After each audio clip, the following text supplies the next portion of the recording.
everybody. Welcome back to HGO, the show where we talk about everything that's hot in the world of gaming. I nearly lost it. No one even said anything. I know, it's great. I'm one of your hosts, Ethan, and as always, I'm joined by my co-host with the co-host. It's Hunter. Hey, Hunter, how you doing?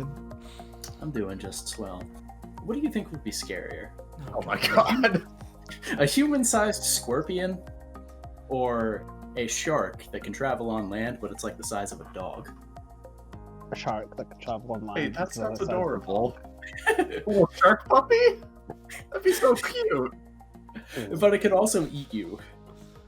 That's Well, the give and take of life, my The guy. thing about sharks is, a load of people, most people, like, most shark, there's not very many shark. I can't speak today, guys. I need to, like, I've been drinking. There's There's not time many to shark restart deaths. the episode, Ethan. Oh no, this is what we're like, guys. You're just gonna have to deal with it. There aren't that many shark deaths every year. There's not actually that many of them. They only attack when they feel threatened and necessary. I feel like just because a shark's chilling, unless you piss it off, it's not gonna fucking attack you for any reason. So I think the human-sized scorpion's more of a problem, personally. I do too. Also joined by the weeb wonder himself, Kyle. Hey, Kyle. Hi, it's me. Guy who's afraid of human-sized scorpions.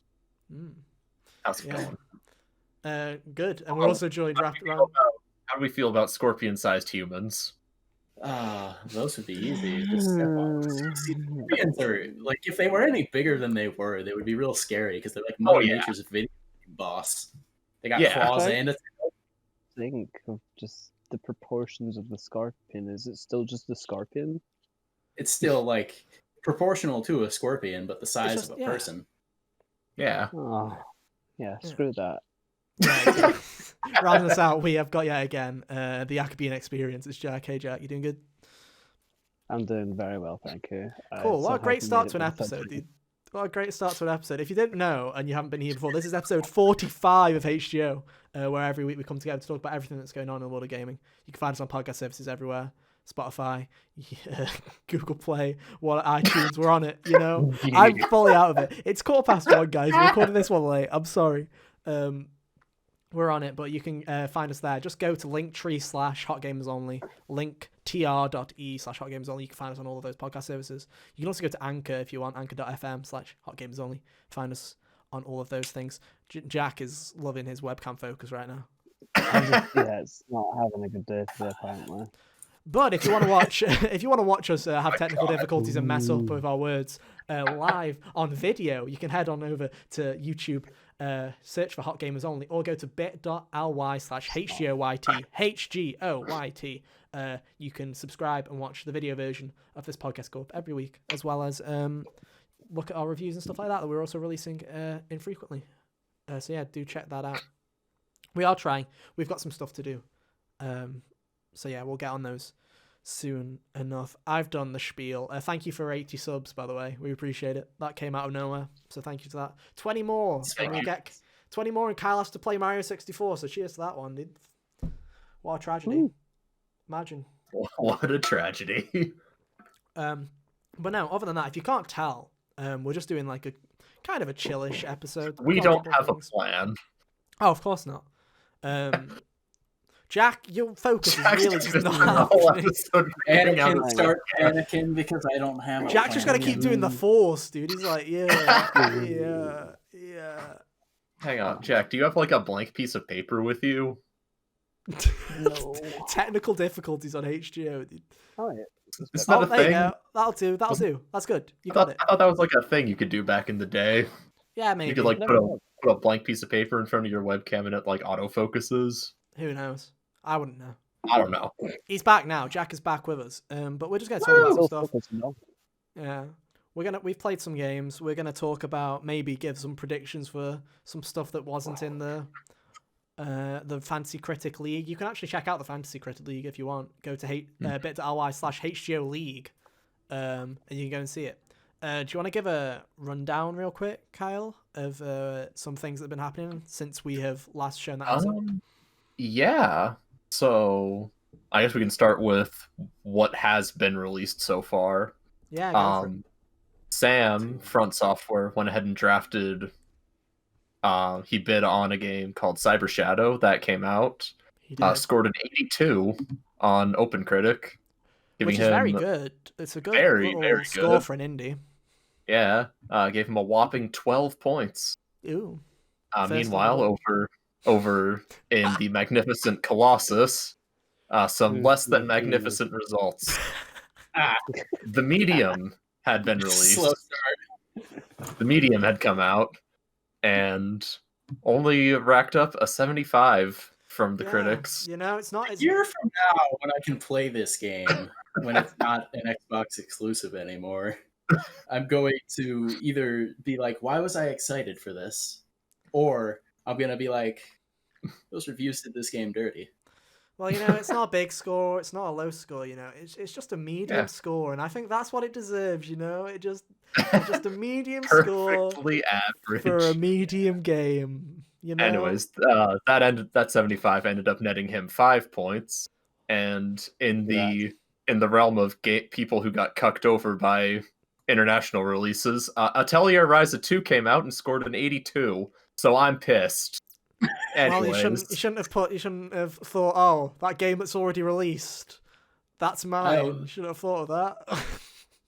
I don't think maybe Kyle you should have allowed international releases. Yeah. Now, again, want to remind you, I made my list before you came up with we're not putting international releases. Well, you know, don't hate the player, just So hate really, the it's game. your fault. Hate the game. Loser. It's ruining my life once again. We wanted to trace it back to the source of the issue. Jack was the one who brought up Persona 5 Strikers. Yeah, it was It's Jack's fault. true.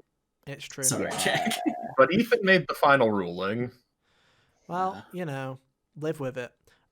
Just a couple of little updates. Sam's not here, but he also did add Little Nightmares 2 after the draft, which is coming up in a little bit, which is a pretty good pick. Hunter, you picked a couple of things after the draft. Do you want to talk about them real quick? Because one of them, I just saw that you were having to go at me for Halo in a minute, and I've just seen something you drafted, and I'm like, you're rolling the dice with Nintendo releasing a game. Oh, yeah. Well, I saw that. You see, the Metroid 2... The 2D Metroid thing has been rumored forever. Like, I've heard those the same time I heard about the Mario collection and the Paper Mario game. Yeah, but so was Star Fox Grand Prix from fucking Retro, and that never existed. That was before. What? Do you not remember this? Yeah. Everyone thought that Retro I've game... never heard of Oh, make, like, you know... Star Fox Kart Racer or something whack. Yeah, that was the Like, rumor of what why? the... Yeah, that's what that game was. Dumb. Yeah. I mean, it'd be something. It'd be really weird to do that and still not make an F-Zero game. It couldn't be worse than Star Fox Zero, though, so... True. You know. But, Hey, yeah, Lovey. so that's been rumored for a while, and if it does come out, or if it gets a release date... And you see, my methodology here was Nintendo really likes those Twitter announcements and then release it in a month thing. Yeah. Mm-hmm. So when that happens, people would actually be bidding for this game. I'm just getting in early. Fair enough. You also added Imposter Factory to your little soiree. Yes. That is the third game in the To the Moon series that I happen to enjoy. And I think it'll... To the Moon So again, solid on... you know, Hunter's going with his heart, dude. He's going with his heart. And that's I like the way he stupid mistake. Sell your heart away. You're gonna get an L for that one, Chief. But no, I haven't heard of it, but I assume it's gonna do well. Paradise both got like 85s on Open Critic. You know what? I'll eat my words when it happens. I'll eat my words when it happens. A couple of other little things. Kyle, you added a game. Yeah, I picked up the new Pokemon Snap. I don't personally care about Pokemon Snap, but other people seem to like it, and that I think that this can get me at least an 80. I do too, and that makes me sad because I still don't understand Pokemon Snap. Neither do I, dude. If anyone actually listens to this podcast, if anyone listening to this podcast actually likes Pokemon Snap, can you please write a comment or send us a tweet at Hot Gamers Only and just say why you like it? Because I don't get it. I genuinely don't get why people like Pokemon Snap. I don't understand the appeal, and everyone's just like, "This is the greatest game ever. This is the greatest Pokemon spin-off ever." And I'm like, I think it's just bro, have you played Mystery Dungeon? A novel. Did you play Pokemon Ranger? It was a photo mode. It was a photo mode before photo modes became a norm. And now I'm Yeah. just But like, the why do you whole want game another is just one? photo mode. Couldn't Pokemon just add this as a side mode in another game? Like, wait, instead of Poke Camp, it's like Poke like Range or whatever, and you just go on a truck, lounge your little room, taking fucking It photos. just makes me think of Even- like AR Pokemon and like It does. It Pokemon makes me Go. feel like Pokemon Go. But Yeah. Ethan, do you remember Pokemon Sun and Moon did that? Did they? They had little, yeah, Oh, they the had little spots. places. Oh, They yeah. weren't. It wasn't like a regular feature, but there were some places you could take out the Rotom decks and take pictures of the wildlife. Yeah, but I don't blame people for hating that, because when that happened, the game like went down to like 2 frames per second, and it was about as intuitive as a rock. Like, you were like, move, and it just wouldn't work. It just wouldn't work. Awful. Hate Sun and Moon. Bad video games. I agree. Go watch Yeah. episode 7 to get more. Of our opinion on But no, It's a shit video game. But no, so you picked up Pokemon Snap, which I have to say, even though I don't understand that game, I think is a really good pick, and I'm surprised that no one even went for that, even outbid Yeah. it. So I Fair bid play. it. I just bid 5 on it. Jack has added nothing since, so Jack's playing the long game. So you see, part of the Activate experience is taking it a little bit slow in the beginning as well. We can't, dish out all our cash just in the one go. We have to play it careful. There's going to be big games coming, I hope. You never show your hands too early, Ethan. Exactly. You know what they You guys say, are dude? just- You know what they say? Big games, big gains. That's what they say, dude. That's what they say. And my God, you'll love to see it, dude. He's My God, thinking Ethan with has his picked head. up some big Pew, games. pew, you know, and my God, you know, that's the kind of stonks we like to see here at what's this fantasy critic called? The Hot Games Only Fantasy Game Draft. Yeah, that's what we love to see. Yeah, I picked up 2 games, and I did this week. I was risky again. One of them is a sure bet to get at least a high 70, so I just picked it up because I didn't want to pay for it later. And that's COD. Whatever COD comes out this year, they always get at least a 76, which will be better than Hunter's Medium, so I'll just take it. You know? Got him.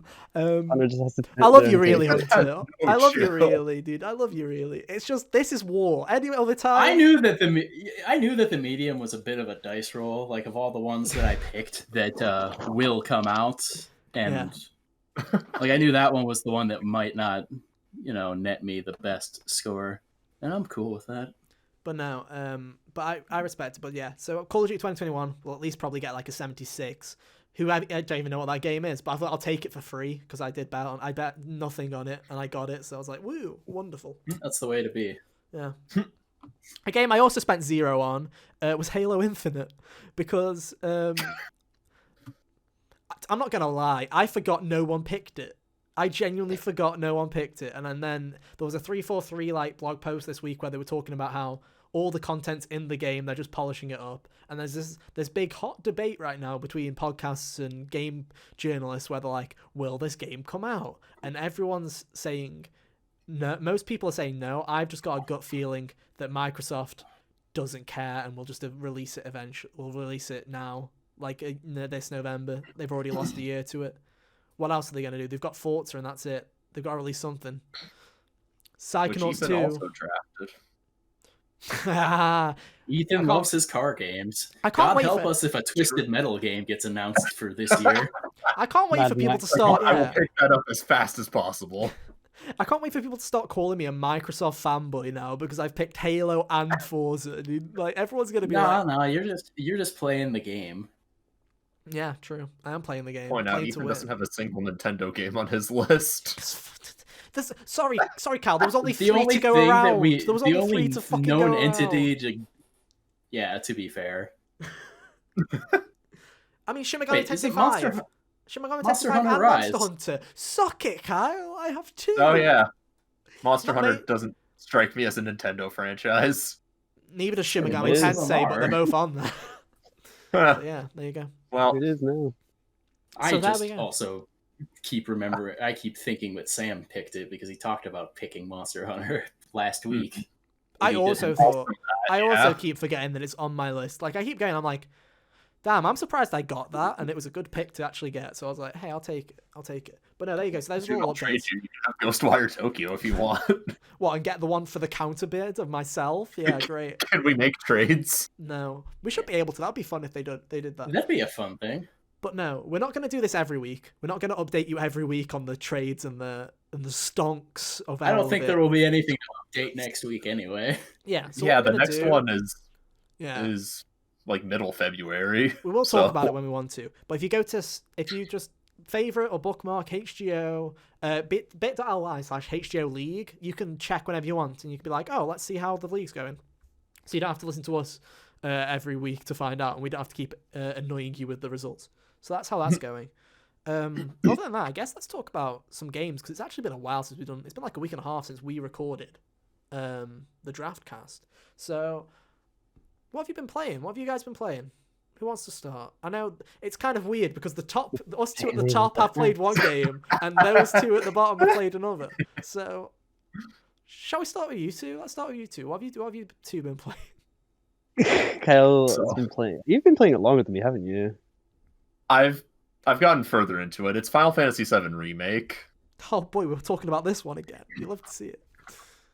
Oh baby, the gift that keeps on giving. It keeps on giving to this podcast because people keep listening. After I finished Persona 5 Royal, I kind of said I wanted to pick up more PlayStation games, and one game that was in the back of my mind I wanted to try out was FF7 Remake, because one, I've never played a Final Fantasy game, and two, I always hear about how critically acclaimed like FF7 was and stuff.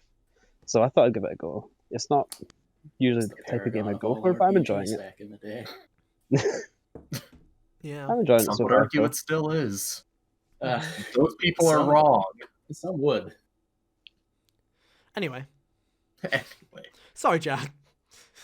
I know, you're so rude every time. Like, just wait your turn, jeez. Stop raising our hands. Sorry, Jack. 7 Remake isn't a turn-based thing. Is it my time to talk on the podcast? Thanks. So far, I've gotten up to like chapter 8 or whatever. So far, I've kind of really started to get behind the combat and whatnot. I really like it. The whole ATB system and that. I like how it kind of transforms this game kind of into like a turn-based battle kind of system, but it's not really. It's more like a hack and slash, I guess.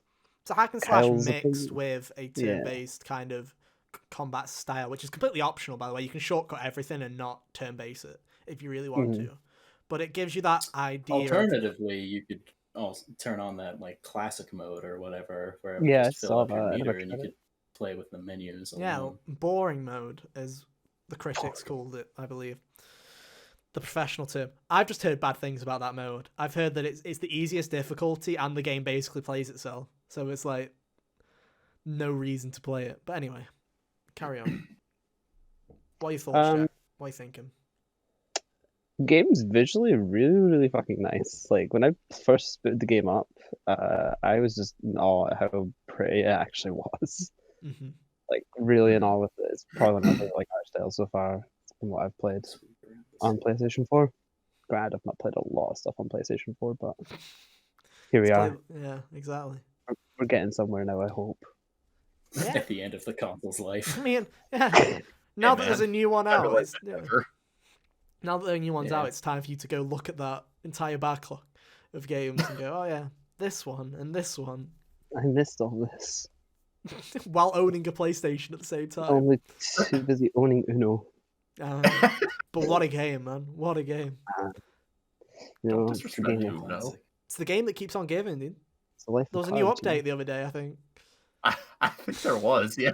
It's like an Immortals Phoenix Rising DLC for Uno. I'm like, okay. What? Yeah.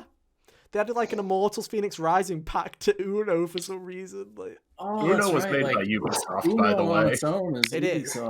Yeah. That makes sense now. It is, but it's not like they've been doing that for Watch Dogs or for Assassin's Creed or anything. So the fact that they're just like, yeah, Immortals, why not make an Uno pack? Why not? Like shit, we have an Uno game. We have Uno. Remember this? Everyone has Uno. Why not? Came free with their fucking Xbox, dude. True. Sorry, Jack, we interrupted you. Oh, Oh, is it my turn? Oh shit. Yeah. So far, yeah, music's been really fucking good as well. Like, I'm in love with that Us soundtrack off. and whatnot. Just we'll roll with it. Roll with it. I'll throw you to Kyle for some of his opinions, I guess. Oh, so I'm kind of in the opposite boat as Jack. We've got a fight brewing. Place your bets. They're going head to head. So I'm with him. I think the game visually looks absolutely gorgeous. The character models look phenomenal. Some of the best I've seen in any video game. Mm-hmm. Performances are really strong as well. Yeah, the environments. I love how they've managed to flesh out Midgar so much compared to what they did in the original, and just turn this little tiny segment of the game into a whole game on its own. I am not a fan of the combat in the game, personally. Ooh. No. I think that I don't like how the ATB and the live action combat work together, because it feels like they don't really. So that's interesting. I'd rather it just be one or the other, and I feel like mixing the two of them just leads to this weird mess that works sometimes, but not consistently enough for me. See, that's interesting, because to me, it feels really good. So that's like an interesting thing. So it's like... I don't know why I feel this way, but it's just something isn't clicking with me about this game. Is it because it's not Kingdom Hearts? And I'm not saying that I'm not saying that in a meme way. Like, is it because you're a Kingdom Hearts fan? I mean, is it because it's not Kingdom? Is it because it's like we've had this conversation off podcast, and you're talking about how you don't like the fact that there's no iframes on the dodge. Right. Whereas to me, that's because it's not that they forgot to put the iframes; they chose not to because they'd rather you block than do that. So is it more that you prefer the style of Kingdom Hearts, and because this is more of a kind of weighty kind of fucking hack and slash where you're very much grounded, and it very much is more of a block than a dodge sim? It's less it's less kind of Dark Souls Kingdom Hearts. It's more of just sit and take the punches. Kind of. More like a Sekiro. That's definitely part of what I don't like about the game. I noticed it a lot in the Shiva boss fight, where I just couldn't really dodge many of her attacks, and I just had to end up face tanking everything. Yeah. To eventually find a punish. Oh, Hunter, you overflowed! Oh no, dude! No. Oh well. Oh gosh. Oh. One of the issues I had with the dodge roll was just in that fight in the church with, what's his name again, the Turk? Reno, yeah. It's like one of his attacks was like that electrical sphere thing that he fucking shoots at you, and like if you try to block it, he just confirms into you and does like 400 damage no matter what. You have to dodge it. But it's so hard to dodge. Right. And that's where I think having any iframes on a dodge would have been helpful. Right. I can kind of get that. I get why you think that, but I also understand the design decision behind it. Because giving it iframes might make the game too easy. It's also might just make the dodge very spammable. It's not necessarily, whereas Kingdom Hearts and games like Devil May Cry very much are keep up your combo, dodge, like getting that perfect run. It's getting that perfect run. It's the feeling of like knowing every move and kind of dodging, avoiding everything at the perfect timing, because everything has flashy fucking signals saying dodge, dodge, dodge. It's kind of more on a slower level, and you can do iframes and stuff like that and have those dodges on a slower level. That's basically what fucking Dark Souls is. But I don't think they were going for that either. I feel like it very much is, they are thinking along the lines of, how do we turn this turn-based combat into more of an active thing? I don't think they're thinking, oh, how do we make this like Sora, or how do we make this like Dante? They're more like, oh, in a turn-based battle, you take the fucking punches. You're still gonna get hit, yeah. You're still gonna get hit. Like a RPG where you just fucking don't take hits. It's not. it's not like a perfect like you need to know when to take the hits as well as when to start dishing the damage, and not necessarily. So I understand why from a hack and slash fan you can get annoyed at that. Yeah. But I also can't fault Nomura or any of the team working on it, because that wasn't the intent that they were going with. If that makes sense. It's just hard for my brain to adjust after coming off of games like Kingdom Hearts 2, Kingdom Hearts 3, Devil May Cry 3 and 5. Like, also, this is a totally personal thing. I genuinely don't think any of the characters are fun to play as besides Tifa. I kind of agree a little. Tifa's my favorite, but I do like the only character I don't like playing as is Barrett. Yeah, I hate playing as Barrett. But I like Barrett as a character, so I don't mind having him around. I'm not a fan of Barrett and Aerith's stand back and shoot things, and Cloud's Buster Sword is a bit too slow for my liking. I understand why. It's a big fuck off 6 foot tall sword, but a little faster on the inputs. But the revenge mode or whatever stance Punisher that was mode, called, yeah. I enjoyed that a lot, because it was like, oh, you want to try and attack me? Well, die. Yeah, I love that. I just stagger them like so quickly. And that's what that chapter 8. That was what we were talking about. You know, that chapter 8 boss you were struggling with, Jack. That's because that is the boss where they are like, no, you need to use that. Yeah, you need to use that. Yeah, and that's what that's most for. Anyway, go on, carry on. Yeah, I also do like that Punisher mode. If you switch to that with like perfect timing, it does like a counter attack. Yeah, that was cool to figure out. I will give the game that. Yeah. But no. Kind of wish they were a bit more upfront with that information, but say la vie. I've played games with worse tutorials. Xenoblade 2. Yeah, Xenoblade in general has terrible tutorials. It's true. It's not like there's much to learn in the first game. Yeah, so this is how you press the A button. Auto attack and stun lock. Yeah. But no, interesting. I like having different opinions on the game. I should also mention, in the game, I just got out of the sewers, and I'm fighting the boss of the spooky area. Oh yeah, the ghost kind of section. I understand. Yeah, interesting little section. It sure is a segment. I will come back to it eventually. It picks up again after that. That's kind of is the downtime part. Then better. Because it's a weird kind of interlude. Chapter. Yeah, it's a weird interlude, and then it goes back to what you're expecting from Final Fantasy VII if you know the story of Final Fantasy VII. Then it goes back to back to your regular schedule. This is how shit went down. But it's interesting. But yeah, interesting to hear some different opinions and not us just fucking talk about how much we love shit. See, guys, we can be unbiased at times. I can. I also want to say. Go for it. I also want to say I do think the game is good. It's just not necessarily for me. I can understand why people like this game. Mm-hmm. I was worried I wasn't going to be able to understand it when getting into it, because it's like, as I said, it's not the type of game I usually play, but I managed to pick it up within like the first 2 hours or so pretty well, I'd say. Yeah. It is one of those games. It's like how I always take the piss out of Xenoblade. I don't hate Xenoblade at all. I really like Xenoblade 1. I've had fucking people message me where they're like, wow, you really fucking hate Xenoblade 1. I don't hate Xenoblade 1. I still think it's a good game. It's just not for the combat. The combat and the story just didn't hit me for me. Yeah. And I can see why it hit for other people. It just did not hit for me whatsoever. And it's just one of those things, you know. But no, good to hear. We'll find out when you finished it, Jack, how you feel on everything. But yeah, let's move on a bit. Let's talk about something that we hitting for people. Physically hitting. Let's talk about Hitman. Now I know what you're thinking. Wow, really timely on that Hitman 3. Hell no, we're talking about Hitman 1, baby. Get clickbaited, fuckers. Time to talk about a 5-year-old game. Let's get it.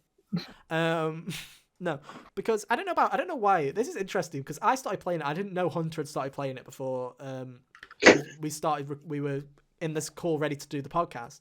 So I want to know why you started playing. But basically, everyone was talking about Hitman 3. Mm-hmm. And people are talking about how great Hitman 3 is. And I'm like, I've never given Hitman a full-on chance. Like, I feel like the idea is super cool, but I've owned it and I haven't played it. So I just was like, fuck it. I have it on Plus. I'm going to try it. I'm going to download Hitman 1 to see if I'd like Hitman 3, and then eventually I'll catch up with the series if I liked it. So I downloaded it. And man, it's such a fucking good game. that I'm so pissed that I didn't like give it a chance beforehand, because my god, it's good. Why did you start playing a Hunter? Okay, so essentially, I heard people talking about Hitman 3, and the way they started describing things, I was like, the way I like to play Imposter in Among Us is basically just run in and wing it and kill people as soon as I see them. Mm-hmm. This could provide some really amusing moments for me if I play Hitman. Yeah. I can learn from this game. Not necessarily that, but it's just the way I play games in general is just kind of wing it. Yeah. And then I remembered that Hitman 2016 was in fact a Plus game, so I started playing it. Also, show and tell. I also do actually own a physical copy of it as well. Good job. I don't know why. I don't remember why. I think my father bought it, but yeah, I do own a physical copy as well. But yeah. Like, I think I dabbled with Absolution or whatever when that Same. one came out when I was in, like, high school, but I can't remember that much about it. I know it's way more of a... Like, Metal Gear Solid is a stealth game, and but it's... It's a stealth game where there's a stealth very specific... is very much not required to beat those games. You could certainly guns a-blazing those. Here's a line, really A to B. Here's a direct route that is a quote-unquote stealth route, and if you fuck it up, just, oh well, get going, guns blaze it, you'll probably make it anyway. Is the... well... the Sly Cooper approach. Well, not like Sly Cooper, but it very much feels like, to me in Metal Gear, from the little bits that I've dabbled with, there's an intended way for you to do those things. To me, it always feels like there's one, maybe two intended ways to go about a situation. Maybe not in 5, because 5's this big fuck-off game, but yeah, at least in the early ones. 5 introduces a lot of creativity in that way. I think that there's multiple ways to do things in the Metal Gear games, but it's not to the extent where you're just trying to do the most direct thing most of the time because the game's hook is more in its story. You can do goofy things and stuff in the other games. I mean, yeah, the man crawls around in a fucking cardboard box. It's not necessarily like... Hey, don't diss the box. The box is amazing. Yeah, but the point is, Hitman is way more focused on the stealth thing, where in Metal Gear Solid, you could just easily shoot people in the face and be done with your time there and move on. Yeah. Whereas Hitman, you want to actually be careful about that. You don't want to shoot someone. You don't want to just shoot a random pedestrian in the face because it'll like take away from your score or whatever. Mm-hmm. But no, the thing that I really love about Hitman is, and I can't remember where I heard this. Someone mentioned this. It was on another podcast that I was listening to, but someone described Hitman as kind of a theater. It's like a play. Hitman's a play where everything's happening at the exact same time, at the exact same moment. Everyone has their role in this big fucking sandbox, and everyone's always on time, always does the exact same way. And you're the actor that just doesn't know what the fucking script is. And you just have to fucking go about it. You have to go to the cache. You have to learn everything about that map. But because it runs on clockwork theater, that's the fucking term they used. That's a cool term. It is a cool term. I think it was Mike Biffle that said it. If I'm wrong, sorry for giving me credit, Mike. That makes sense. Dude should make a game and name it that. Yeah, he should. If it is Mike Biffle, that's another shout out that I've given to Play, Watch, Listen. Fucking hell, should stop doing that. But anyway. Don't watch them, watch us. No, do watch them, they're great. But yeah, it is one of those things where when you're really overwhelmed when you play a Hitman mission, where you're like, what the it's like, here's 2 people that you have to kill. Off you fucking go. And you're just stuck in this massive, like, for example, Paris is the first main mission of Hitman 1. You're just stuck in this massive, basically Paris mansion. And it's like, here's 2 people who are on 2 completely different schedules and timelines. You've got to kill both of them without getting caught and fucking leave.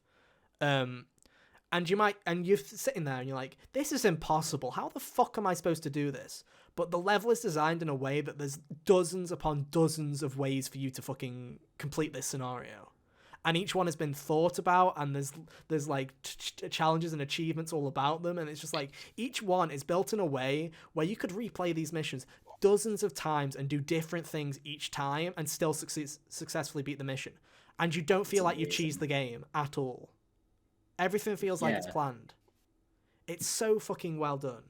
No wonder they got the Bond IP. Little murder playgrounds, essentially. Mm-hmm. And Clockwork Theatre, Murder Playground, you name them. Whatever you want to call it. Yeah, I only did the intro mission. I didn't even get to Paris, but Mm-hmm. I still played that for a few hours and was enjoying that. I was like, what if I just throw the C4 from the lower deck at the guy and make it blow up?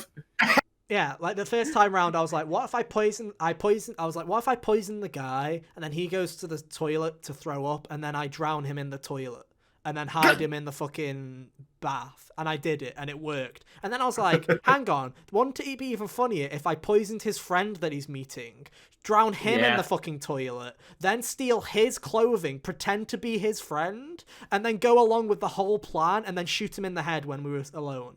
And I was like, shit like that? Yeah, and it worked. He thought I was the guy. He thought I was the guy. This game just sounds like one big Rube Goldberg machine. It's amazing. It's a puzzle game. It sounds interesting how much you can experiment with it. So. It's 100% a puzzle game. And I feel like that's what'll make or break it. If you don't like puzzle games, you won't like Hitman. But if you just like pissing about and you just like for me, I was like, oh, there was this guy in a military base and he had a prisoner that he captivated, and I was like, what if I knock out the prisoner, nick the prisoner's clothes, and then sit in the seat pretending I'm the prisoner who's being interrogated because he's got a bag over his head, and then the guy comes in and he's starts interrogating me again, and then instead I just fucking snap his neck as he comes at me because all the guards have left, and then I just stuff him in a fucking in a locker and then walk away. Could you imagine being that guard? Yeah. Thinking that you're about to just go interrogate the dude who's been giving you trouble, and then you get murdered by some completely different person. Yeah. Who would do that? Or there was a great one in the same mission where I pulled the fire alarm. One guy was in an embassy. I pulled the fire alarm on the embassy, and then I got the other guy to go to the same fire route escape place as the embassy, and then shot them both at the exact same time with a turret. That mission took me 8 minutes to complete. The first time I did that mission, it took me an hour and a half to kill both of them. And then in that run, I killed both of them within 8 minutes. Just by pulling a fire alarm, then firing a fucking turret at them. The game is brilliant. And no wonder they've got the Bond IP. Fire alarm was what gave me the in to poison the drink when I did that. Because, I found the rat poison. I'm like, ooh, this will be fun. Yeah. God, it's so fucking clever, man. The games... And if you didn't know, if you buy Hitman 2 or if you buy Hitman 3 and you own the previous games, the levels carry forward. Where they'll take all the visual improvements and all of the game... some of the gameplay mechanics, and they'll add them back into those previous levels. So if you own it's 1 and 2... backwards compatibility. It's amazing. Yeah, it's game backwards compatibility where it's like, oh yeah, you own Hitman 1, have all the Hitman 1 levels in Hitman 3. And we've even given them the graphical enhancements that we've done with the new levels, and we've gone back. It's pretty cool. It's so fucking good. Honestly, if you like puzzle games, you should really check out Hitman if you haven't. I will be checking out 3 eventually. They're so fucking good, man. Yeah, I intend on giving this series a well and true go once I have time. Yeah, that's what I've been doing. It's just whenever I'm talking to friends, I'm like, I'll play a mission or two, and just try and work it out. And then once I've worked it out, it's really good because you just think, some people will just be like, oh yeah, you finished the mission, but when you finish it and it's your first mission, you do such a sloppy job at it, and you're like, I barely. You're like, I can do that. You're better. I can do that better. And then once you do it better, you're like, yeah, but now what if... But I can do it the best. Yeah, now what if I dress up as his masseuse and snap his neck while I'm giving him a massage, It's shit like that where you're just like... And it works. You're just like, that's not going to work. And it just does. And it's just like... It's so clever. Honestly, I'd recommend it. Real fun time. And then you've got... Oh, there's so much stuff to talk about. They've got a community feature where you can go into the levels and pick an NPC out, or multiple NPCs in that level, and have them be the targets, and you tell people to kill them in a certain way, and then upload that, and that's a new level for people to check out online. So much cool stuff in that game. And I'm really interested to see what IO does with Bond now, because they've got the Bond IP. And I'm like... Yeah, that's good. That just seems like a perfect match. Yeah, that does seem like a good match, and it's cool because Hitman 3's already got them some eyes now, because I think this is the one that's finally hitting with the general public to a bigger extent. And now the Bond IP will probably get them, raise their stock even more. So then whatever they do after that, will be great for them, ideally. And off of just what I played of this other one here, They deserve it. Yeah, really. If you did get it on Plus and you haven't played it, give it a try. Also, runs great on PS5. I did play that. I have been playing it on PS5. Before we get into something, we're going to talk about 2021. If anyone has some crazy, funny, kooky predictions, we're going to talk about those in a little tiny bit. One thing I do have to mention. Hang on. Before we get into that too far, I just want to say, I looked up Clockwork Theater, see if I could find who said it. Didn't, but it is an actual place in Watertown, Connecticut. That's cool. So, shout outs to the Clockwork Theater. You have a very cool name. I honestly believe it was Mike Biffle on Play Watch Listen, because that's like one of my main podcasts that I listen to every week. So I assume it was him, because he's far smarter than I am to come up with a term like that. One thing I did want to talk about real quick is, I'm going to have to mention it. It's going to be real quick. My fucking DualSense controller. I have to mention this because, I don't know, I'm the only person that has a PS5 who's on the podcast, and that's not me bragging, because it seems to be a fucking curse more than anything. And my fucking They don't exist, dude. They're not real. And my R2 button, if you didn't see on Twitter this week, fucking broke. Like, it just broke. Like, I was just playing. Here's the thing. This is the sad thing. I was playing Watch Dogs Legion, right? I wasn't even playing a game that wasn't even using the fucking triggers that well. It just had a little clicky feeling to when you fired a taser or whatever. I'm like, cool. And I was just playing it. And I just pressed down on my fucking controller, and I felt a fucking, and I just heard a snap, and I'm like, that's not haptic feedback. And then I let go of the trigger. Damn, they're really improving it with updates. Wow, it's so realistic. It almost feels like a spring snap to my controller. Wow. The next time he clicks it, his finger breaks. It's like, oh man, it works too well. God, that is a powerful gun. But no, so I pressed it down, and I was like, oh no, I had like floppy trigger syndrome, where I pressed it in, and it just wasn't returning properly. And I could like, you know when you're holding a controller, a DualShock 4, and you press the triggers in, there's a kind of resistance to it as you're pushing it. Like, you can't just tap the trigger. Like, you can't just tap it and it'll move. Like, if you just tap it, if I did that, it was moving. Everyone get your PS4 controllers. Everyone get your show and tell, everyone. Show and tell. It was for demonstrative purposes, Jack. Yeah, I can't be asked to go over there and grab my DualSense, or else I would. It was in arm's reach. But I need to do something. Yeah, so it was really fucking broken. So then I opened it up, which I wouldn't recommend, because in a load of places it voids warranty. Actually, I would recommend. If this happens to you, just buy some springs and do it yourself, because everything that I saw on Sony, the two options were contact Sony and get them to replace it. It'll only take 3 weeks of your life. I'm like, yeah, no.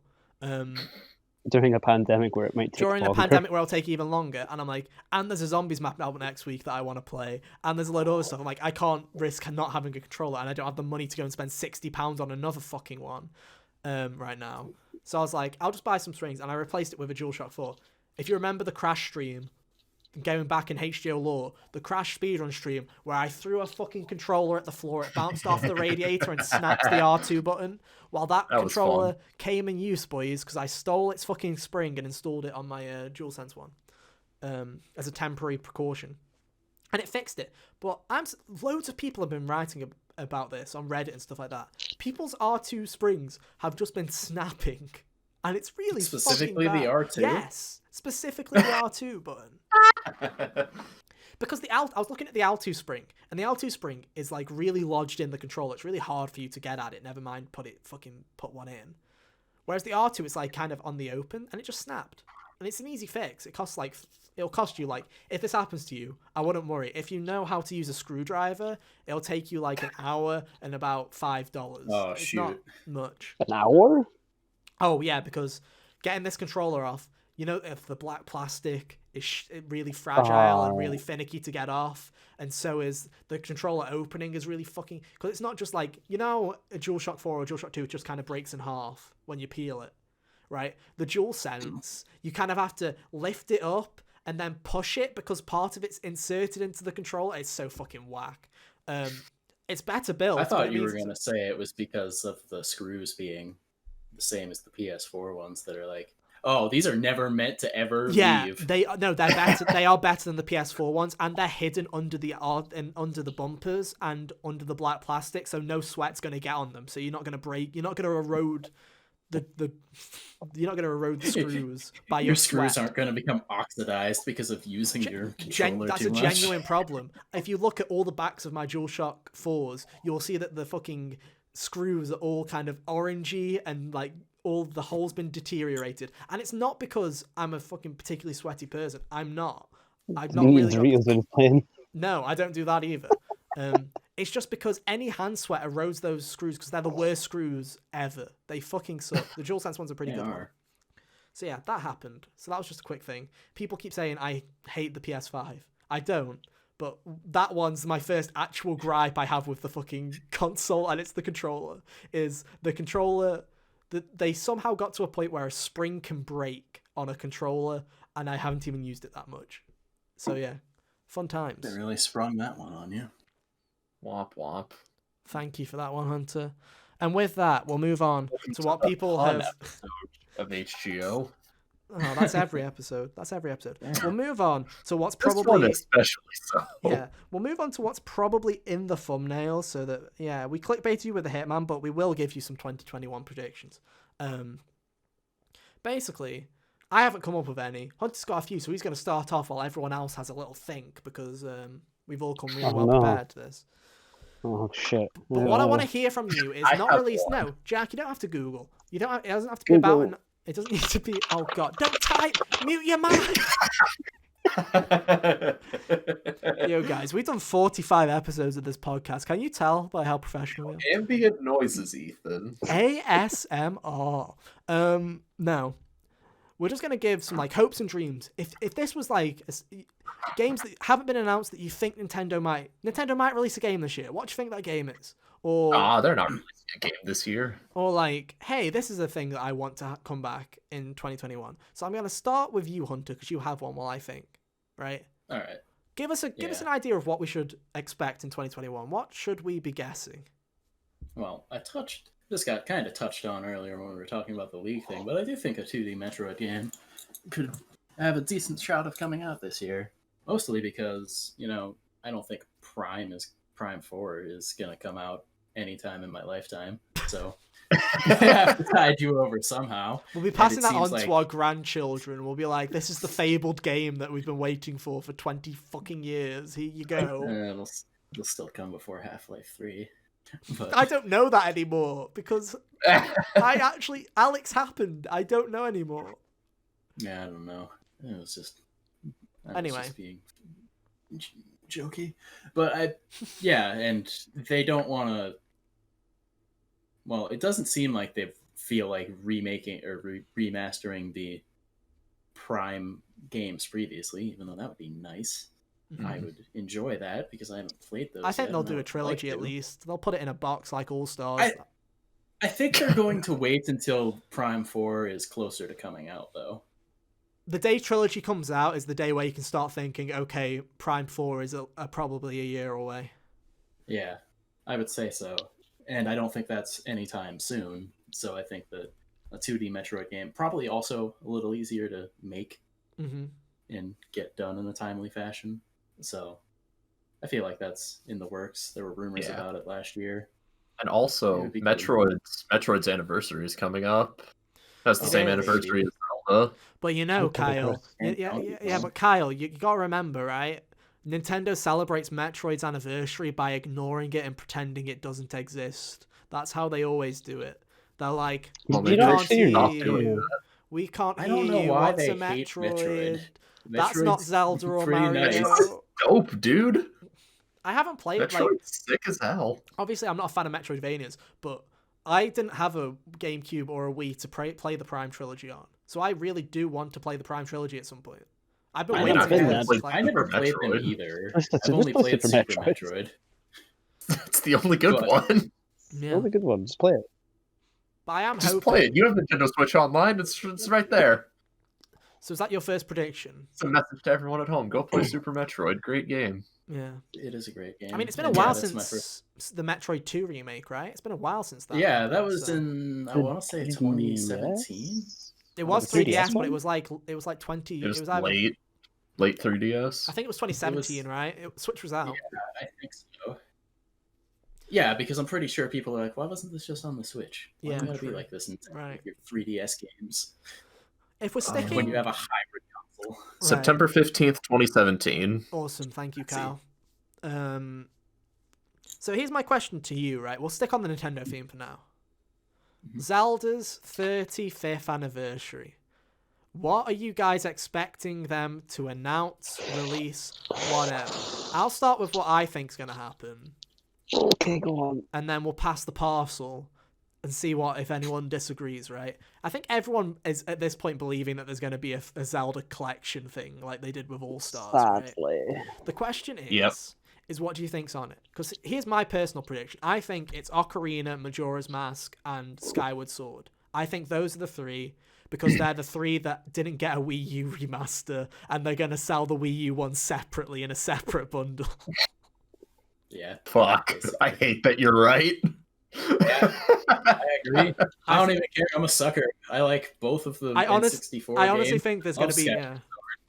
I think there's going to be two bundles. I think there's going to be the Zelda 3D All-Stars, which is Ocarina, Majora, and Skyward Sword, which are just remastered like they did with fucking Mario, where they hardly touch them, they just up them a bit, and there you go. Or at best, they take the 3DS version of the game and do some work on them. That's the best you're getting out of the two N64 ones. And then, obviously, Skyward Sword, they'll fix the motion controls, is probably what they'll do, and that's about it. And they'll probably invert the fucking axis again, like they did with Twilight Princess between GameCube and Wii, just for fucking shits and giggles. They'll just invert the axis again. The reason that happened was because of right-handed. There's a reason behind that. I'm saying Nintendo's that's going to be the gimmick. They're just going to flip it again, just for shits and giggles. They're just going to make Link left-handed and Skyward Sword all of a sudden. Yeah, they're like, we're going back. We're going back to basics, and we're in the axis again. You know what's funny is, like, I've heard people who are left-handed complain about trying to play that game. And I'm like, I'm also left-handed. It's not that hard to either, A, put the Wii remote in your left hand and just swing it. It's not that weird. Yeah. Or B, just use your right hand, because it's not that tasking of a motion to flick your wrist. Yeah. Mm-hmm. But yeah. Honestly, it would be a little weirder to have the control stick that moves my character in my right hand. Yeah. That is a thing that I think it happened exclusively when I lefty flipped Skyward Sword. I agree. So yeah, I think those three are going to be in a collection. That'll be All Stars, and then I think they will do a separate release of Wind Waker and Twilight Princess HD also bundled together and call that the HD for a lot. collection. Like, I'm not saying they're both happening. I'm not saying they're both day and date. I'm saying both of these will happen within the 35th. I'm not saying day and date. I'm saying in the same way that they did a 3D All Stars collection for Mario, and then 4 months later they released 3D World. I'm saying in a similar vein to that, where, say, in September you'll get your Zelda 3D All Stars, and then in January you'll get your Wind Waker HD and Twilight Princess HD port. Do you think they go that hard with it if Breath of the Wild 2 comes out this year? This is what I was going to bring up. Yeah. I was going to bring up the fact that Breath of the Wild 2 will come out and they will probably just half-arse the 35th anniversary because they have that. Yeah, but I wouldn't call it, usually I'd agree. Usually I'd agree. For it. Yeah, I'd agree, but going off every other fucking anniversary, Zelda actually gets treated like it's fucking royalty when an anniversary comes around. Mario gets treated like ass.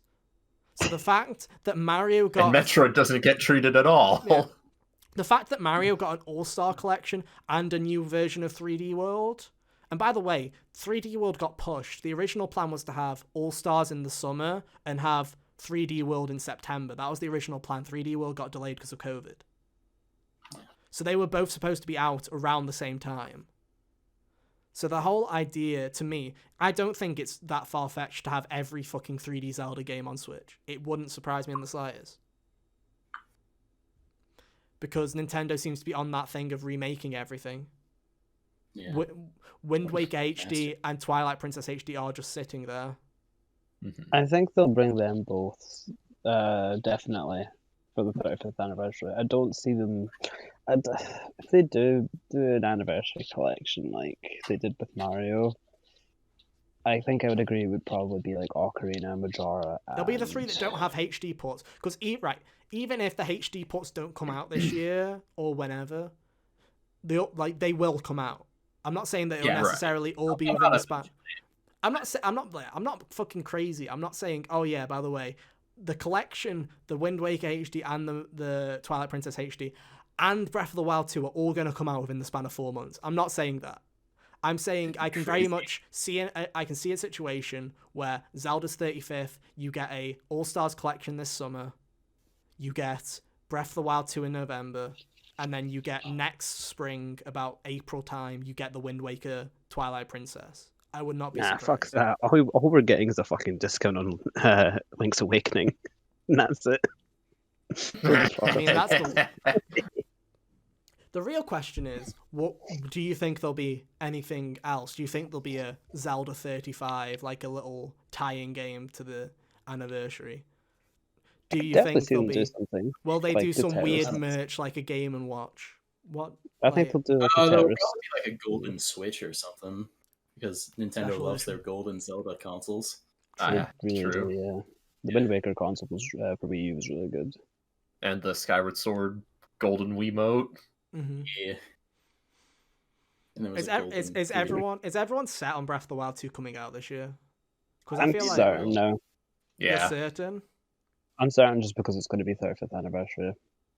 I mean, people thought that was a sure thing when it was the 30th anniversary and Breath of the Wild was in development, and all we got was the Twilight Princess HD port. The difference is that game got pushed and hang on, just brain fired. With that game, they pushed it for Switch as well at the same time, and plus it was a whole brand new game because Breath of the Wild 2 is using the assets of original Breath of the Wild. It shouldn't be much of an issue, I think. Yeah, I guess it depends on that. Because there's two situations. It either comes out in November or it comes out next March. Those are the two situations I see. It's, does Nintendo think they have to release Breath of the Wild 2 this year? I mean, do they? I also, no. I think that there's, I think it's, I think, Nintendo's cards are not on the table at all anymore. Yeah, exactly. These don't get me wrong. Days. I think it will come out this year, and I don't want to be a pessimist, but it also makes far too much sense for me to them to release it in March like they did the original. I don't think they care about that. Not because it's like the original, because of the timing. Not because of, it's to coincide with when Breath of the Wild came out. I'm talking about November's a crowded month. You know, Ethan, there's another game that has its anniversary coming up. That's selling really well for Nintendo. Wow. Sorry. Animal Crossing's 20th anniversary. They've got a fucking game out. That's not nothing. It doesn't mean they can do something for it, though. There'll be a DLC. There'll be a DLC for New Horizons where they add some stuff from the old games. That'll be it. They won't touch on it as much as Zelda, obviously, but it's interesting to know. I just don't think, Age of Calamity, yes, it came out in November, but also Age of Calamity, fucking everyone forgot about it. I'm thinking more like they released Odyssey in November too, didn't they? It was late, it was later. It was October. Yeah, but that also wasn't a crowded year. I feel like this year, when you think of this fall is not only the usual fucking catalog of every yearly installment and all these big games coming out. It's also every fucking game that got delayed from last year coming out. This year, I don't think people realize how busy the second half of this year is going to be, because it's going to be every game that failed to launch last year and this fucking spring. It's going to be every single one of those fucking games. And if in that event where God of War actually comes out this fucking year, which it won't, and if in that event where Halo Infinite comes out, and you've got Horizon just being released and all these other games, I don't know why I wouldn't be surprised if Nintendo just went, fuck it, we'll release it in March with a Switch Pro, and just fucking be like, it's coming out in March with a Switch Pro. See you later, kids. Hope you enjoy Animal Crossing for another year. And that's what happens. you think there's going to be a Switch Pro? Personally, no, but I feel like if there is a Switch Pro, then it's not coming out in the autumn. It's coming out next spring, and that's when Breath of the Wild comes out. If a Switch Pro, I also think it's gonna. I don't. Also, personally, why? Who needs a beefier Nintendo console? What's the point? Yeah, but people will buy it. That's the reason. It's not for People new are people. dumb. It's Okay, not for that new why people. was less directed at Nintendo, because I understand why Nintendo would do it. What I mean is, why do people care? I don't know. People will always care about that kind of thing. People are dumb. As I'd say Kyle said yes 4 if seconds ago. every game ran well, but they don't. Age of Calamity, as much as I liked Age of Calamity, is a fucking atrocious mess in terms of performance. Mm-hmm. Like, if Nintendo hadn't released that, any other fucking publisher would have got slammed on that frame rate. But because it was Nintendo gets the Nintendo card of being like, yes, you can release your game as a fucking mess because you're Nintendo. No one else would allow that way. They just wouldn't. Not even CD Projekt Red was safe. Yeah, exactly. But no. Well, Cyberpunk was on a whole other level than Age of Calamity, but Yeah, Cyberpunk was just unplayable. Yeah. Cyberpunk was owned by Nintendo. People wouldn't care. They wouldn't. That's the thing. They'd just be like, "Oh, Yeah. but it was such an ambitious attempt." I don't know about that. Like, if things turn out bad to media, like people don't like Star Fox Zero, or there's been other examples. I think. I think then. even that game got a Nintendo pass though. People bashed know, it, because... but the press didn't fucking bash it as much as they should have. If it was any other fucking publisher that released Star Fox Zero, everyone would have gone, yeah, but what a fucking the joke. press at large also sucks. They've been sympathizing with the CD Projekt Red stuff a lot too. I mean, like, oh, Cyberpunk. What have you found It's out, Kyle? messy and stuff, but there's a good game in there. Star Fox Zero on Metacritic got a very nice score of 69. Too hard. That's too high. That's far too high. Too hard. Yeah. It got like a Nintendo inflation there. You love to see it. 36 positive reviews, 43 mixed, 3 negative. Only 3 negative. Breath of the Wild isn't the best performing game, and if they up the ante with the sequel, I can see why people would want to Switch Pro. Because if Breath of the Wild 2 runs like Age of Calamity ran, then fucking hell, run away. I'll be buying a Switch Pro if that happens. I would, because Breath of the Wild 1 wasn't incredible performance wise. It slugged. It's not the smoothest performance in the world. I remember. Also, I don't think Breath of the Wild is going to try and spawn a million things on the screen at once. I wouldn't be surprised. It's a matter of what kind of games they are too. Age of Calamity was significantly different. Yeah, but it was also the hardware. If that game was running on any other console, I feel like it would have a better shot. I don't know. I see why people want a Pro. Do I personally care? No, but I can see why people want a Pro. Does anyone have anything else Nintendo wise that they can think of or care? Does anyone think Bayonetta 3's ever coming out? Wii Sports 2. No, okay. That'd be really bold to put a Wii Sports game on the Nintendo Switch and call it Wii Sports 2. That'd be hilarious. That would be funny. It won't come out this year, but I could see an announcement for a second Astral Chain. Since they just... For Bayonetta 3, that'd be fucking hilarious. Guys, we made Astral Chain and made another one before. That seems more and more like a reality. Well, Bayonetta we made Astral Chain 1 and 2 before Bayonetta 3. Didn't someone... There's an interview from Platinum Games with someone said at Platinum Games, I swear the latest interview was everyone should forget about Bayonetta 3. Yeah. And also, Astral Chain just became a Nintendo IP. Yeah. Which is why Platinum Games doesn't own it anymore. Shocked. But no. My only other Nintendo thing is, again, it won't come out this year, but we'll see the next 3D Mario this year. Yeah. They'll follow the same trend that they have been these past couple of years with Mario, where they'll release a game, like a remake, that some people won't or remaster that people won't care about, a la New Super Mario Bros. U Deluxe. And then 2 months after they've got the suckers to buy that game, they'll announce the thing they actually wanted, aka Mario Maker 2. So I think you'll have 3D World Bowser's Fury come out, and then a couple of months later they'll be like, oh look, it's Odyssey 2, buy another one, you fucks. And then that's what will happen, and then everyone will buy it. Yeah. I don't think it might not come out this year, but it will probably be a thing. Speaking of anniversaries, Persona, do you think anything's going to happen with Persona this year? Other than Strikers? They've said that they're planning on announcing something, and because Strikers has been out for a year over there, I assume that they're not going to announce Strikers again. So, does anyone have any predictions for Persona? Persona 6 trailer, Persona 4 on PS4/PS5. Switch? Maybe. And also, a Persona 1, 2, and 2 bundle would be pretty cool. Yeah, a Persona. But I wouldn't even care if they did the Mario All-Stars thing. Just give me something, like a thing to be able to play them on. Yeah, please remake those games. Because Persona 2 came out on the PS1, and Persona 2 1 came out on the PSP.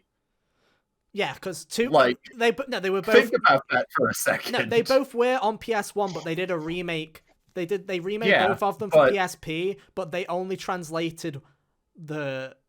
Which one did they translate? Did they translate this? I feel like they did something stupid where they translated the fucking second one and not the first one. I feel like they did something dumb like that. They localized the second one on PS1, and then they localized the first one on PSP. That's it. So we don't have 2.1 localized over here for the PS1, and we don't have the 2 version of the PSP, which is the better version.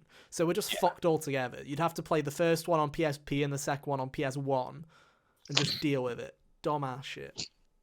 But now I can see it. Very dumb. At this point, I feel like 4 is going to PS4, and at this point, yeah, it's got. I mean, it only makes sense. I don't see any reason for it not to.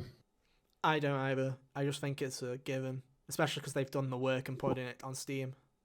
Mm-hmm. I also think that there's going to be a Nintendo partner showcase this year, and everyone's going to get hyped when they see the fucking Atlas logo appear on screen, and then it says P Studio, and everyone's like, "It's time! It's P5!" And then Persona 3, and then Persona 4 starts playing. The music just starts playing like.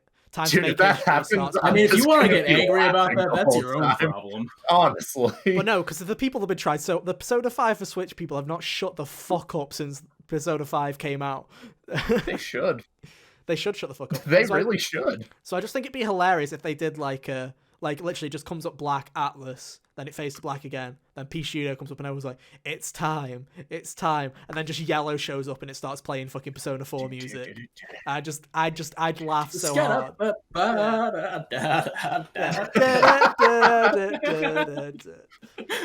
Just fucking you. It's just bring back the Wii embedded dance. Yeah, it's just you walking down the fucking street with a middle finger up. You go, yeah, it's my time with sunglasses. You'd love it, but no.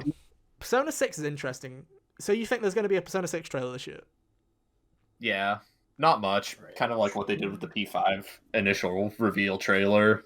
Because I've had this conversation with people where I've kind of forced myself into believing that this is going to happen.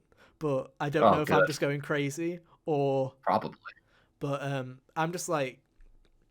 Persona 4 Golden came out, and then a year and a half later, they announced Persona 5. Persona 5 Royal came out in October 2019 for Japan. I would not be surprised if, even within the next 6 months, we get a Persona 6 teaser, because it seems like it's time. I mean, Golden seems like a thing. You saying the P1 and stuff ports. I think it's more likely that they announce another spin-off. All of the spin-offs have kind of come out, but they still trademarked P5A. I think that give me Persona 5 Fighters. Arena. I think Arena might Persona be a 5 thing. Arena. I'd take it in a heartbeat. I think And Arena then put might the be a P5 thing. characters in Blaze Blue. Hell yeah. I mean, at least look on the bright side. At least They're dead forever, Hunter. At least it needs another update. At least we still have 5 Ruby characters. We need more. At least Yeah, you'll, put Crow in the game, man. Yeah, at least Please, or Team Juniper. At least if Fuck. 5 Arena comes out, you'll have the Royal stuff in there. Like, you'll have Kasumi and you'll have Crow and stuff, like, actual, and not just, like, the dancing games that came out too early. So all the best music just isn't in the dancing games. Because they just decided, we'll just make the spin-offs early this time, and it just didn't work out. But I can see it, because when did Arena Ultimax come out? Good question. Let me look it up. 2013? 2012, 2013. I thought it was after Golden, but I might be wrong. Might be right. It was definitely after Golden. November 28th, 2013. I swear Persona 5 I swear Persona 5 was announced at that point. So I would not be surprised if they announced Persona 6 and Arena and just be like, yo, see if you like. I swear they were close to each other. I don't know when I guess I could look up when the Persona 5 was released. Persona 5 announcements. No, it was announced in 2013. Oh, it's 2013. Yeah. It was I thought it was meant to just be a PS3 game. when did you say it came out, Kyle? 20 Ultimax? Yeah. 2013. 28. Did you say November? 28th? Yeah. 28th. Yeah, Persona 5 was announced on the 24th of November 2013. Oh, baby. Nice. So I would not be surprised if they do that. So yeah, I'm hoping we see Persona 6 this year. It won't come out next year. I don't think it'll probably be a couple of years still, but you know, like 2022, 20. I think I wouldn't be surprised if it was early 2022 spring or summer in Japan. Mm-hmm. I hope that Atlas, because they've said that they're doing SMT 5 as a global release where they're releasing it everywhere at once. I mean, if that moves to Tensei gets it, I believe that Persona would get it at this point. You feel like if SMT's getting it, you feel like they're testing it so that they can do whatever's next for Persona at the same time, so people don't have this 6-month period of hiding from spoilers. Yeah. Because I remember doing that royal dance where I was like, right, time to mute everybody's names on Twitter and the whole idea, just so I don't have some fucking art come out of a spoiler. And luckily I didn't get spoiled, but I feel like with 6 it'll be even harder because the whole game will just be available. It's not like Royal where you've played a lot of it. We'll see. Does anyone else have any other predictions? Like any Sony predictions? Do you think any Sony games will get announced this year? They've played that hand quite fucking early. We know Horizon. The only thing I really Ratchet. want right now from PlayStation is Spyro probably. Oh, with Activision, do you think Spyro 4 will happen this year? I'm kind of hoping it does, but I'm unsure if it actually will. I think an Activision kids game comes out every year, so you can assume that something will happen this year. It's just, is it Spyro or is it a kart racer? Skylanders 2. Because I love Crash, but we got Crash on ST, then we got Spyro, and then it was CTR, and then Crash again with Crash 4. I feel like if they come out this year and they're like, it's another Crash game, I'll just be like, can't we just have Spyro? Can we have a Spyro for a year? Can we see what Beanox has been working on? I hope it is Spyro, because I said it before. Beanox is working on Spyro? I thought it's 100% Beanox. Well, Vicarious Visions, we salute you. You were fucking gone. 07s to Vicarious Visions. You've been eaten by Blizzard, and we'll be working on tragic stuff for a while, because from what I've heard, Diablo and Overwatch are not doing too hot in the oven right now. Feels bad, man. So yeah, I think if anyone's making it is Beanox. So yeah, I wouldn't be surprised if Spyro comes out this year. I'm just praying, because there's a lot of potential. I remember saying that there was more potential for a Spyro 4 than there was for a Crash 4, and Crash 4 came out great. I still think the potential is really there for Spyro to make a new Spyro game. I think there really is potential there. Yeah, that'd be cool. And they did a really great job with Crash, so we'll see. I agree with everything that was just said. That's the spirit. Thanks, Kyle. Thank you, Kyle. Something about Spyro. The Spyro, it should be coming. I basically said Spyro had more potential than Crash in terms of future. Spyro's cool. Yeah. Bring him back. We'll do a podcast again where Kyle's copy shows up 5 months late. And he doesn't like the game. It was 2 Was it weeks. It was It only was a like a couple of week. It was a weeks. week, wasn't it? A week or two. I'm just. Bro, I don't remember when Crash 4 came out. I think Kyle. I think you October learned that. I 3rd. think your lesson that you learned from that is just go to the fucking store. Like you were just like, oh fuck it, just get it, copy. Give me a fuck. The lesson I learned was don't order online from GameStop. Yeah, well, yeah. I mean, you That should. was my takeaway. Stonks, dude. Stonks. You know, you're Stonks. supporting the biggest business in the world But I'm not getting stonks from buying their game. and getting it Yeah. late. I don't have any stonks in them. I don't have any stonks in anything. It's true. Right. I've got a couple of predictions actually. How many shares of HGO do we have amongst ourselves? I'm sure if we Please ever start don't making, HGO. Yeah, You'll I'm- be very disappointed. I'm sure one day we'll work out the ownership if we ever actually make anything off this fucking show. It's true. Ethan still hasn't paid us yet. Because I haven't been paid. I don't think Ethan's in a position to pay people. I've spent like it's Sorry, pal. I didn't mean to. That I've sounded more. mean, and I didn't mean to do No, that. it's true. I am not in the state of fucking being able to. Even if I had a full-time job, I wouldn't be in the state to be able to afford to pay people for this show. We're just not in that state. But no. I have a couple more predictions. One, God. Horizon Forbidden West is coming out. Yeah. I agree. PS5 enhancement will be announced for Horizon Zero Dawn, based on the Yeah. PC version. Unlock the frame rate to 60, 4K. They'll probably, when they announce the trailer, they'll be like, Ray tracing. yeah. Other They'll be- buzzwords. When they announce, they'll basically be like, So hey, many gigaflops. Horizon Forbidden West is out on September whatever. Teraflops. But if you want to play Horizon Zero Dawn, you can play it right now, and then they'll do the patch. I also think the same's going to happen to The Last of Us. I think Last of Us 2 will get a PS5 version this year, and I think that'll be announced when they announce Factions, which is the multiplayer mode that they took away from it to work on it. I would not be surprised if they're like, hey, Factions is a free-to-play thing coming to PS5, and by the way, here's a PS5 patch for Last of Us Part 2. I wouldn't be surprised if they did that as well. There's also rumors of a Death Stranding Definitive Edition going around. I don't believe that for a second. The fact that Kojima... Yeah, There's no DLC. What's definitive about it? apparently the rumor is they've added fucking like story. I'm like, how can you add more story to Death Stranding? Wait, Interesting. Interesting. Like a royal? Could you imagine Okay. like Persona 5 Royal or Golden, but it's just fucking Death Stranding again? It's like we've added an extra 30 hours of you hiking your ass up a fucking mountain. Have fun, kids. More packages to deliver. Yeah. Now you can deliver the scalped PS5s. Oh my god. Okay, that'd be pretty funny if they did that. That would be funny if there was a Kojima would. mission. You couldn't stop him. Yeah, if if there's a mission from like fucking Conan O'Brien that's like, can you deliver these like 20 fucking boxes of consoles for me? It's just like, okay, sure. And then just off you go. Okay, I know where this is going, Kojima. But yeah. You can't fool me anymore. Oh yeah.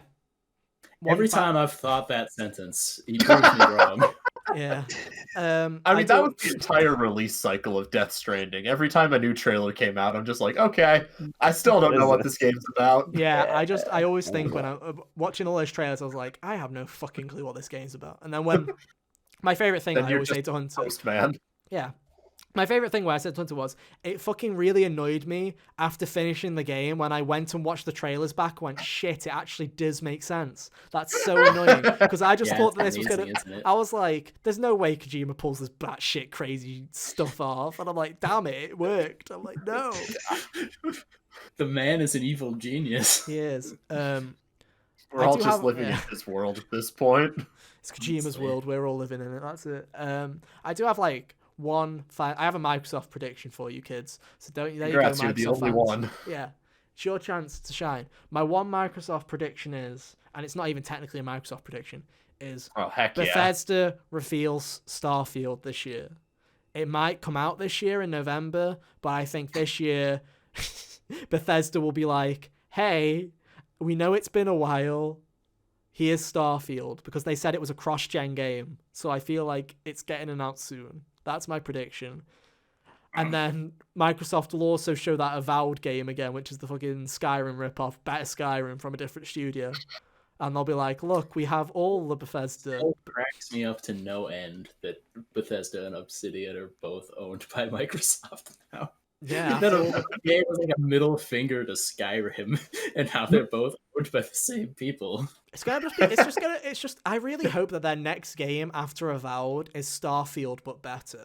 So then then you just get the releases are Starfield, then better Skyrim, and then Bethesda goes and makes better Skyrim. Well, Obsidian's like, now we're going to make better Starfield. And they just keep fucking trading positions where they keep releasing the same games. I know people thought of Outer Worlds as like a better Fallout, but that's exactly.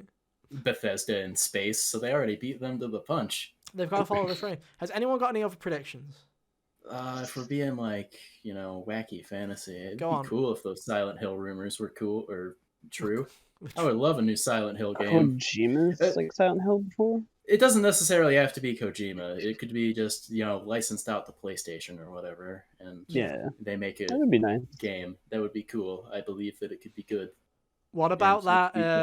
What about that rumor where Blue Point is working on Metal Gear as well as Demon's Souls? It's hilarious that people won't let that one go even after Demon's Souls comes out. But okay, so my thing here is Metal Gear Solid 5 is still something that happened last generation. Yeah, Silent Hill's been gone for an entire console cycle. Yeah, so I think that it'd be cooler if I wouldn't complain about a Blue Point Metal Gear remake. I'd buy that in a heartbeat. But of ones that I am like in the hierarchy of things that would make me pleased, I think Silent Hill would edge it out just a little bit because it's been gone longer. I think it would get the bigger kinda. I'd like to see it. I think it's about time it shows up again. I just think it's funny that Konami's just sitting on that fucking gold mine of IP, and they're just like, some of the greatest IPs ever, and it's like, haha, fuck all with it. I hope you like slot machines. Pachinko, baby! Fucking roll it. Like, let's all go to Japan so we can play Metal Gear Solid the Pachinko. Hell yeah. I know. Get those balls in, gamers. You think that, like, with Castlevania, after the Netflix series started gaining a lot of traction, they'd be like, oh, give the IP to someone to do something with it. You hop back on that while it's in people's heads.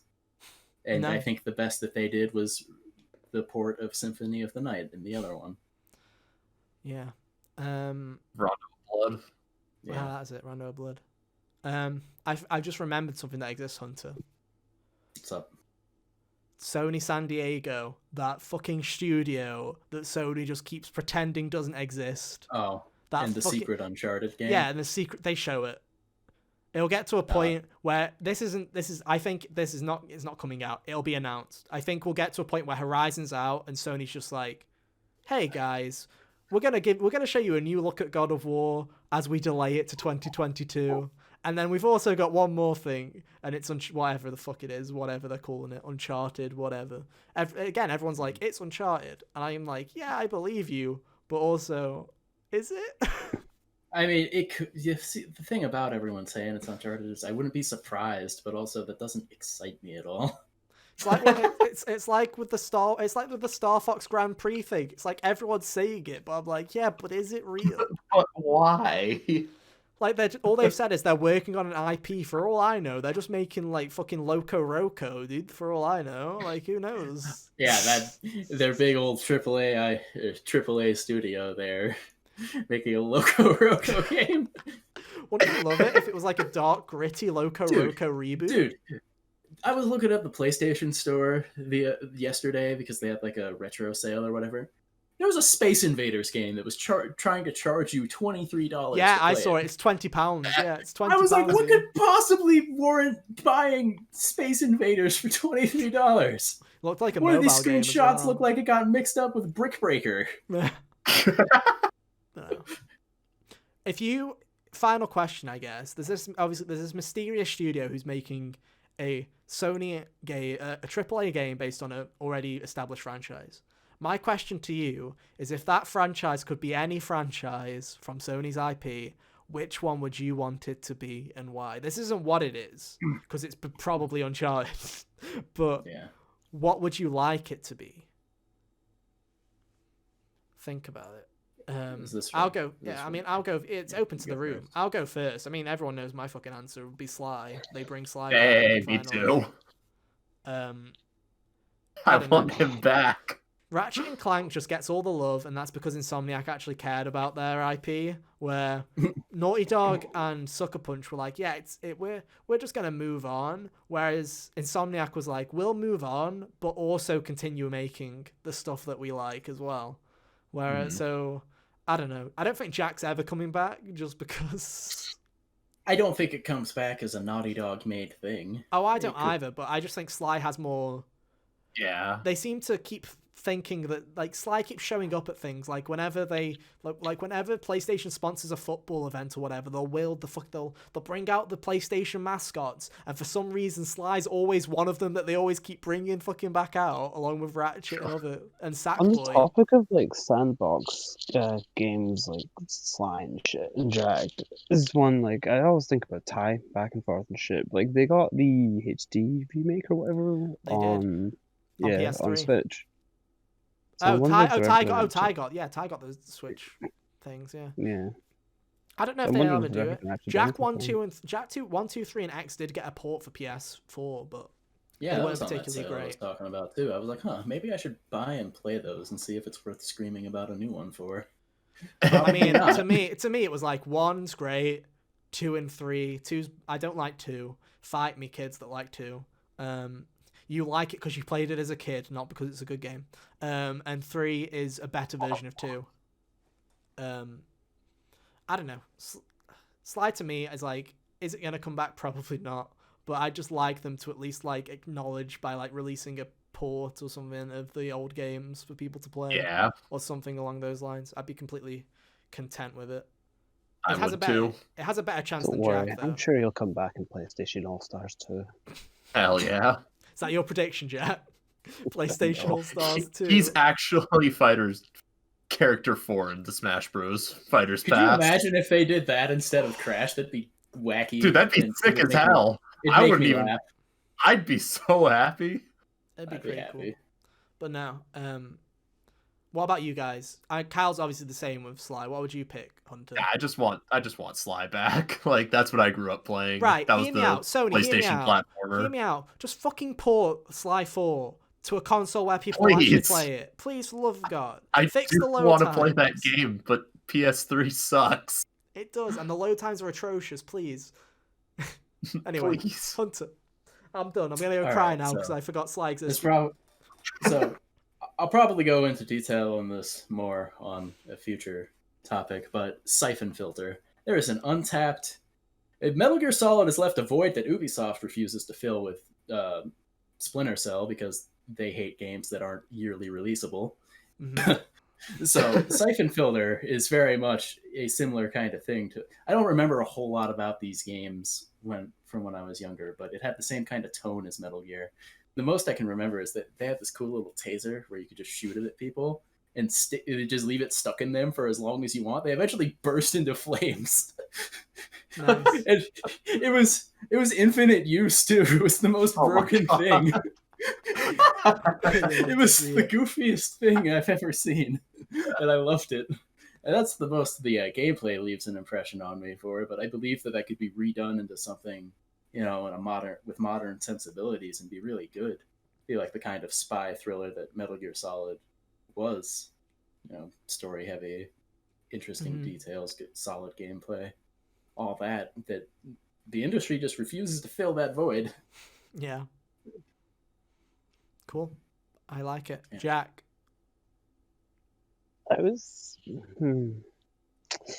Originally, I was going to say Wario Land, but then I remembered... That's not fucking PlayStation. That's not PlayStation. Yes. I wish that this PlayStation Sony San Diego makes fucking Wario Land for the Nintendo Switch. That's my dream. Nintendo's not doing it. It stonks. I hope Sony San Diego makes Banjo 3 because Microsoft won't. Thank you for coming to my TED we were having this conversation about a few days ago, and we brought up Rayman. and how Yeah. I'd really like to see a 3D like version of like Rayman 4, pretty much. After being teased it way back in Rayman 3 from Murphy, the fucking Oh, you remembered his fly. name? Finally remembered his name. Finally remembered his name. Well, I just kept Glowbox just kept coming in my mind, and that's the fat one. It's We true. all know that. So when We all Jack know was who like, fat what's the Firefly called?" I just kept saying Glowbox, and he was like, "Shut the fuck up," because he asked like 5 times, and I just kept going Glowbox. It's great. I had to go Google it. It was that bad because of you, so thanks for that. You're welcome. But yeah, Can't wait for Rayman 3. Glowbox to be in this thumbnail. Rayman 3 He's was not. Trust a me, really he's not. interesting game You on fucking PS2 better. and such. And I'd really like to see it come back. The game had really good humor. I love the setting. The teensies were fucking hilarious in that game. Like some of the quotes they had in that. I just like to see the world of Rayman kind of come back, not just in like 2D. You know, that is a I'm okay Ubisoft IP, but I'll take it. Because Ubisoft has been known to just fucking pass their franchises left, right, and center to whoever the fuck wants them, you know? Like, Ubisoft is just like, hey, what? You want a fucking rabbit? Let's use Rabbids and Mario. Fuck it, why not, you know? Like, let's just do Give whatever. Mario a gun. Let's give Mario a it. gun, because Nintendo won't. Yeah, so there you go. I like those. And to round it out, just to make everyone feel sad if they owned it, my final prediction is that we'll reach the end of 2021, Cyberpunk will still not be fixed, and the next gen version will still be delayed. That is my final prediction, is Cyberpunk will still be broken by the time we reach the end of this year. And if a next gen version does come out, it's still broken. I still feel really I believe bad that if for the next everyone gen who was hyped version for that comes game. out, it will be fine, but I don't believe that they're ever going to fix the current like PS4 versions. Right.